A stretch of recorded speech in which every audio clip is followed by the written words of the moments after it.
ஒரு ஹெல்தியான பிரேக்ஃபாஸ்ட்டு எப்படி செய்யலான்னு பார்க்கலாம் வாங்க. அதுக்கு கடாய் வச்சிங்க. கடாயில் 1 ஸ்பூன் குக்கிங் ஆயில் ஊற்றிங்க. எண்ணெய் காஞ்சதும் 2 முட்டையை உடச்சி ஊற்றிடுங்க. அரை டீஸ்பூன் உப்பு சேர்த்துக்குங்க. அரை டீஸ்பூன் மிளகுத்தூள் சேர்த்துக்குங்க. இது எல்லாத்தையும் சேர்த்து மிதமான சூட்டில் நம்ம முட்டை பொடி மாஸ் எப்படி செய்வோமோ அதே மாதிரி இதை பொடி மாஸ் செஞ்சு தனியாக எடுத்து வச்சுக்கோங்க. முட்டையை பொரித்து எடுத்து வச்ச பிறகு அதே கடாயில் 1 ஸ்பூன் குக்கிங் ஆயில் ஊற்றிங்க. எண்ணெய் சூடானதும் பொடியாக கட் பண்ணி வச்சுருக்க ஒரு வெங்காயம், ஒரு பச்சை மிளகாய் சேர்த்துக்குங்க.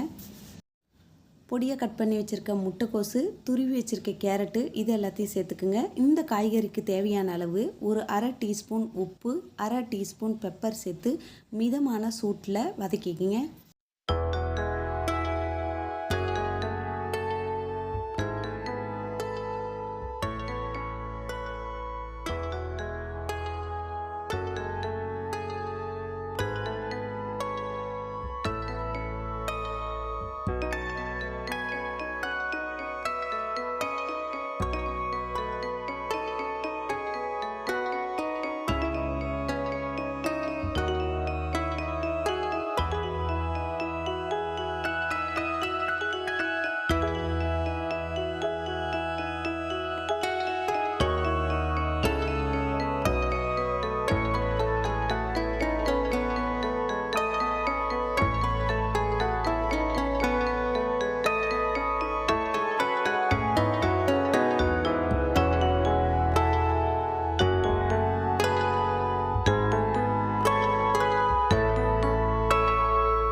மிதமான சூட்டில் 2 நிமிஷம் வெந்த பிறகு பொரிச்சு வச்சுருக்க முட்டையை சேர்த்து நல்லா மிக்ஸ் பண்ணி இறக்குனீங்கன்னா சுவையான ஹெல்த்தியான பிரேக்ஃபாஸ்ட்டு ரெடி ஆகிடும். நீங்களும் உங்கள் வீட்டில் ட்ரை பண்ணி பாருங்கள்.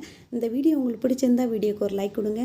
நீங்கள் இன்னும் இந்த சேனலை சப்ஸ்கிரைப் பண்ணா ப்ளீஸ் சப்ஸ்கிரைப் பண்ணிவிடுங்க.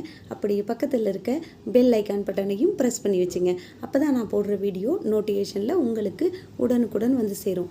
ரசித்து சமைங்க, ருசித்து சாப்பிடுங்க. தேங்க்யூ ஃபார் வாட்சிங். நன்றி, வணக்கம்.